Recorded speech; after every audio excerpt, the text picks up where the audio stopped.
Bueno, voy a hacer un comentario a partir de un texto que apareció el 23 de mayo de este año, del 2020, en la web del Instituto Italiano para los Estudios Filosóficos de Giorgio Agamben, que se titula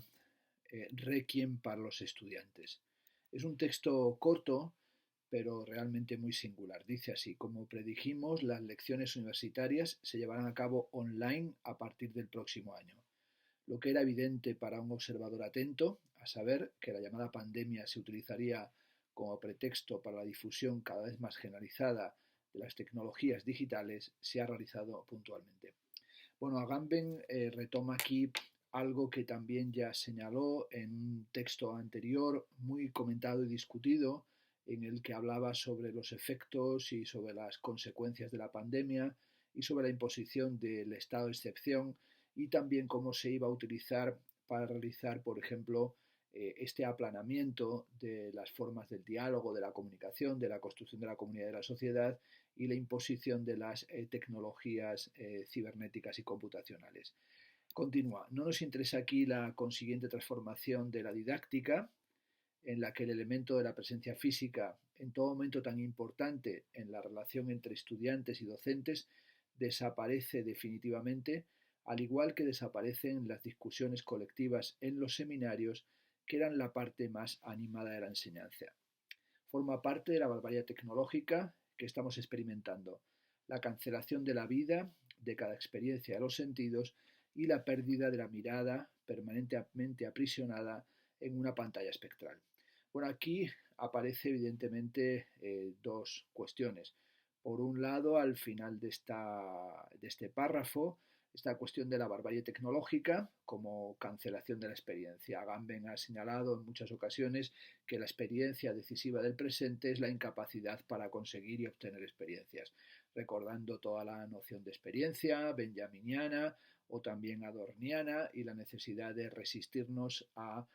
un presente que lo aplana todo, pero también adoptar esa actitud que ya señaló en su texto sobre qué es lo contemporáneo, subrayando que lo contemporáneo es lo inactual, o por lo menos es esa intempestividad nietzscheana que no se precipita ni se entrega meramente al vértigo de los acontecimientos. En la primera parte del párrafo habla de cómo se ha producido una transformación de la enseñanza y se ha perdido la presencia, el contacto físico, pero sobre todo van a desaparecer las discusiones colectivas. Esto hay que decir que aquí,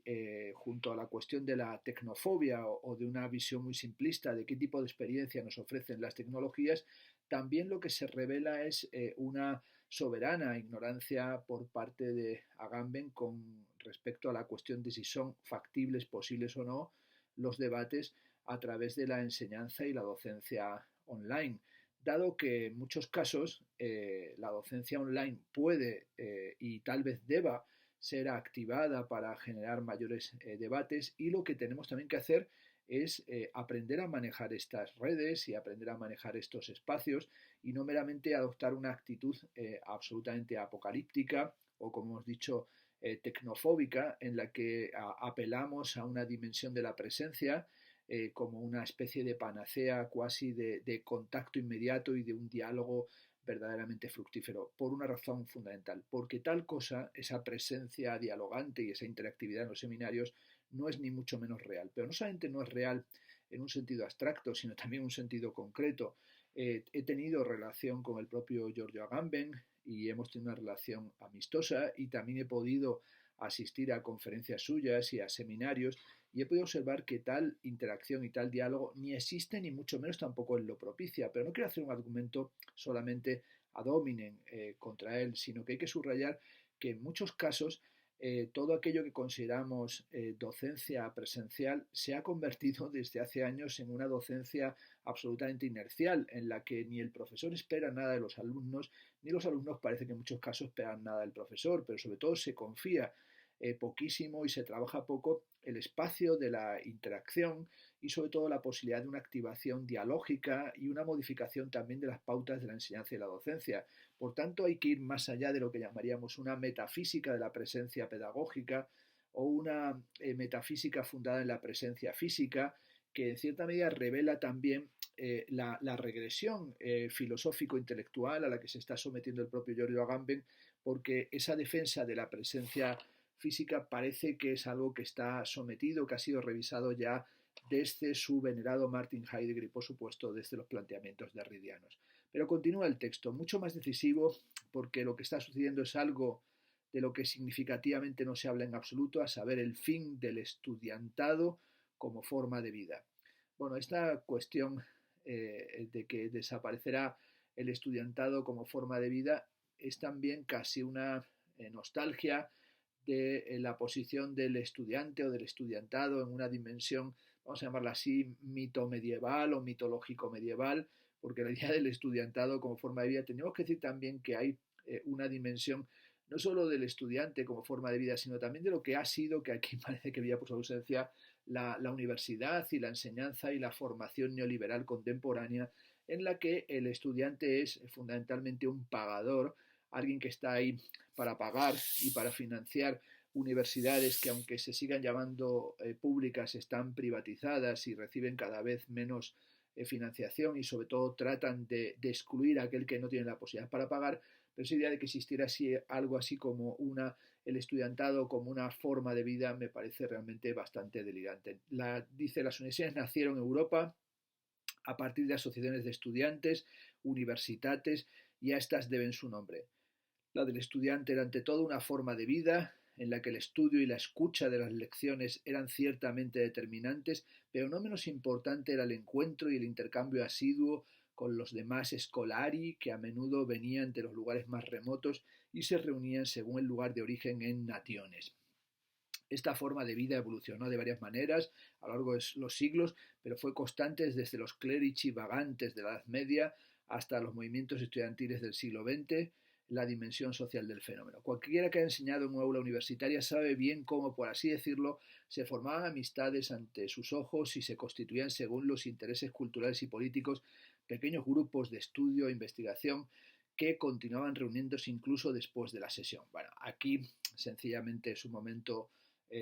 viejuno por parte de Agamben, esa nostalgia de los escolares y de las agrupaciones de los mismos y los movimientos estudiantiles desde la Edad Media hasta el siglo XX, pero lo que le falta tal vez es señalar en qué se han convertido los movimientos estudiantiles y las interacciones académicas en el siglo XXI y qué es todo esto que está aquí evocando de esos núcleos en los que lo fundamental era la escucha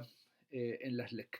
lecciones, que es una evocación de la lección magistral, y en cierta medida aquí lo que tenía que hacer Giorgio Agamben es también analizar lo que está diciendo, pero en el contexto no solo de la mutación que se produce a partir del COVID-19, de la pandemia y de las medidas que se están tomando, sino también en relación con lo que fue el proyecto de modificación de la docencia que se llamó Proyecto de Bolonia, ¿no? Y cómo ahí una de las cuestiones fundamentales era hacer que fuera desapareciendo progresivamente la lección magistral en beneficio de otras formas de enseñanza, de otras formas de transmisión, discusión y elaboración del conocimiento y cómo se estaba planteando y cómo se lleva planteando desde hace años la formación de los estudiantes, lo que revela también una extraordinaria desconexión de Agamben con respecto a los estudiantes y una obsesión en realidad en la legitimación de la posición del propio profesor como aquel que transmite la lección magistral y que se cierra absolutamente a cualquier otra forma de intercambio y de formación o de proceso educativo. Todo esto que había durado casi 10 siglos ahora termina para siempre. El que algo termine, aunque haya durado 10 siglos, no tiene que ser en muchas ocasiones un motivo para la desesperanza, ni para el rasgarse las vestiduras o para precipitarse y arrojarse directamente de forma suicida al abismo, sino que hay cosas que han durado, no digo 10 siglos, sino a veces incluso 10 años o hasta una semana, que es fundamental que hayan desaparecido para siempre. Los estudiantes, dice, ya no vivirán en la ciudad donde tienen su sede la universidad, sino que cada uno escuchará las lecciones encerrado en su habitación, a veces separado por cientos de kilómetros de los que una vez fueron sus compañeros. Bueno, hay también una cuestión fundamental que Agamben en todo momento se está saltando a la torera, y es en realidad, como lleva haciendo desde el texto precedente sobre el COVID, la circunstancia excepcional y no smithiana, sino la circunstancia de una pandemia que está causando muertos en todo el mundo, que parece que es algo que en ningún momento se hubieran querido ni dar cuenta ni tomar en consideración. Es decir, no está sucediendo esto en una tendencia conspiranoica como diciendo, bueno, es que aprovechando que nos venía muy bien que hubiera una pandemia, por fin hemos incluido el teletrabajo y hemos incluido la docencia online, y nuestro objetivo es que los estudiantes no formaran cofradías medievalizantes ni espacios para la escucha de las lecciones magistrales de los doctos profesores, ni creen finalmente el Complutum, la Complutense, como espacio de la recepción y articulación de los conocimientos perfectamente transmitidos vertical y descendentemente, sino que hay y estamos sometidos a una pandemia que está causando una cantidad enorme de muertos en todo el mundo y para la que no tenemos ni vacuna ni tratamiento, sino que ha generado un estado de alarma médica y una enorme excepcionalidad. Es decir, las universidades no están eh, beneficiándose seguramente con la circunstancia y el modo de docencia hacia el que tienen que encaminarse, porque también perderán ingresos, también perderán matriculaciones, también perderán beneficios los alquileres, evidentemente, de casas en Polonia, y también se perderá todo ese dinero que los padres gastaban para tener a sus hijos haciendo el Erasmus o el Orgasmus en algún lugar de Europa o en algún sitio tratando de conseguir algún tipo de conocimientos y también teniendo relaciones afectivas con todos estos estudiantes de los que finalmente otros países se hacían amigos. Bueno, dice también que las pequeñas ciudades, sedes de universidades, un tiempo prestigiosas, verán desaparecer de sus calles a las comunidades estudiantes que a menudo eran la parte más viva de ellas. Aquí ya esto es de un patético total, es decir, sencillamente esto es un requiem no por los estudiantes, sino es un requiem por las pequeñas ciudades. Aquí se le ve cojeando tal vez del pie de haber sido profesor en Macerata y buscar esa cosa de, ay, la pequeña ciudad, esa ciudad, ¿qué va a pasar con Salamanca? ¿Qué va a pasar con Santiago de Compostela? ¿Qué va a pasar con Cuenca? ¿Dónde va a estar el Cuenquín? ¿Qué va a pasar en esos bares, en esa discoteca donde estudiantes y alumnos se lo pasaban bomba? Pues realmente habrá que esperar que se consigan las vacunas, los fármacos, los tratamientos, el modo de controlar una pandemia para, de momento, resistirnos a esta especie de nostalgia melodramático medievalizante de las pequeñas ciudades que se dotaban de vida, porque a lo mejor la parte más viva de esas universidades es una parte que está generando transmisión de la enfermedad y está haciendo que la parte anciana de esas ciudades sea la que va a desaparecer, que es algo que en ningún momento parece que le preocupara a Agamben. De todo fenómeno social que muere, se puede afirmar que en cierto sentido, dice Agamben, merecía su fin. Y es cierto que nuestras universidades se habían alcanzado tal punto de corrupción e ignorancia de especialistas que no es posible lamentarse de ellas y que en consecuencia la forma de vida de los estudiantes se había vuelto igual de miserable. Bueno, aquí pues ya dice, va, pues ya cobra conciencia en ese momento ya del pataleo y de la desesperanza y el nihilismo absoluto. Va, eso estaba podrido y finalmente está bien que desaparezca, en vez de darse cuenta que a lo mejor lo que hay que pensar es cuando algo está agotándose, no cómo revitalizarlo, sino qué es lo que puede surgir. Bueno, una vez más la fórmula de Gramsci: cuando lo viejo no ha desaparecido y lo nuevo aún no se ha perfilado ni se encuentra establecido, en el espacio intermedio se despliegan lo que llamaba Gramsci los síntomas mórbidos. Y sin duda este texto y el propio Agamben entra ya dentro del ámbito de la morbidez. Sin embargo, dice, y esta es la parte conclusiva del texto, dos puntos deben permanecer firmes. Uno, los profesores que acepten, como lo están haciendo en masa, someterse a la nueva dictadura telemática y realizar sus cursos solo en línea, son el equivalente perfecto de los profesores universitarios que juraron lealtad al régimen fascista en 1931. Como ocurrió entonces, es probable que solo 15.000 se nieguen, pero ciertamente sus nombres serán recordados junto con los de los 15 profesores que no hicieron juramento. Bueno, esto me parece realmente tremendo, ¿no? Es decir, esta comparación tan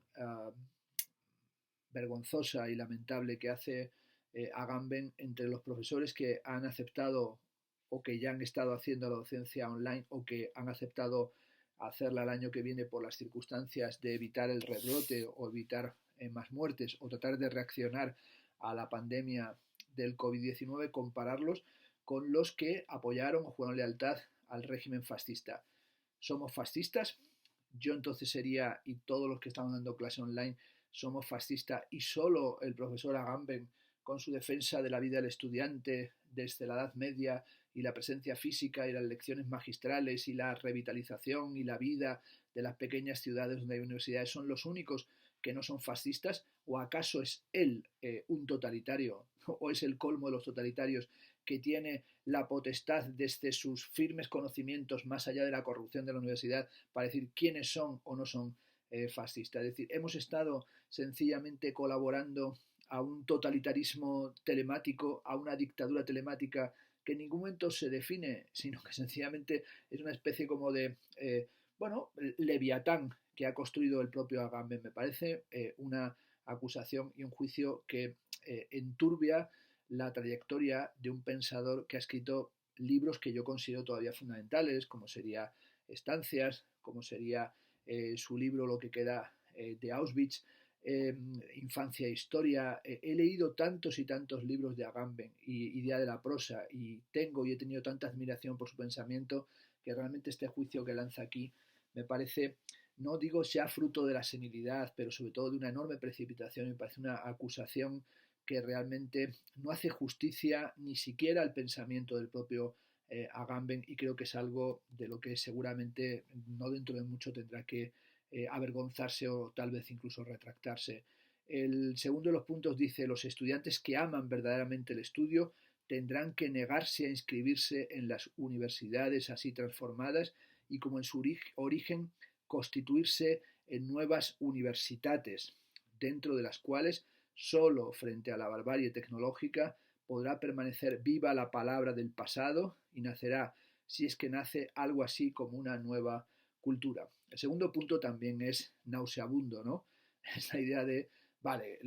tienen que surgir aquellos que no juran lealtad al totalitarismo, a la dictadura telemática, y luego están también los otros héroes, que son los estudiantes que se niegan a inscribirse en las universidades fascistas y totalitarias, en la dictadura telemática, y a su vez los llama como un capitán Tan a que creen ese barco y hagan esa gran travesía y que generen otra vez en latín las universitates, que se resisten a lo que él llama la barbarie tecnológica, y que allí podrá permanecer viva la palabra del pasado y nacerá, si es que nace, algo así como una nueva cultura. Bueno, lo que está claro es que Agamben es la manifestación absoluta de un reaccionario fóbico tecnológico, es decir, de un tecnófobo que despliega un pensamiento reaccionario con voluntad también totalitaria, porque pareciera que fuera el resistente, el intempestivo, el que se niega a aceptar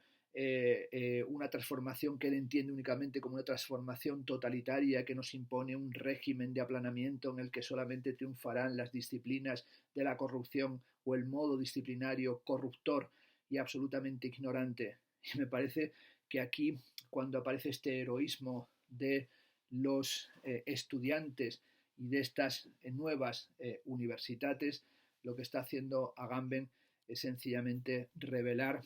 una posición, la suya, la posición que tiene ahora, que es una posición verdaderamente de una tristeza, o me parece que nos genera a muchos de los que les hemos admirado y seguiremos leyendo sus textos, pues me provoca una mezcla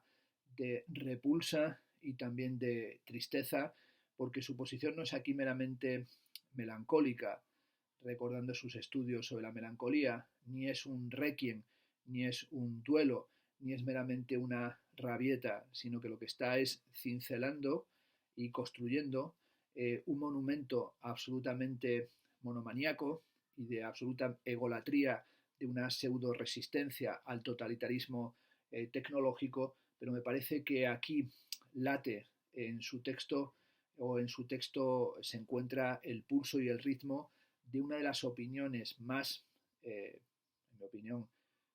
sórdidas y siniestras, bueno, familiares e inquietantes, fruto de una represión, y la represión que aquí, en el sentido de una represión que se presenta como resistencia, está sobre todo manifestando Giorgio Agamben, es que en ningún caso quiere renunciar a sus viejos privilegios, ni tampoco a su administración absolutamente anacrónico, medieval, que no intempestiva, de una palabra, que es una palabra efectivamente del pasado. Una palabra del pasado que en ningún momento y en ninguna circunstancia nos va a ayudar este tipo de discurso a afrontar los problemas candentes del presente y ojalá del futuro que tenemos que construir.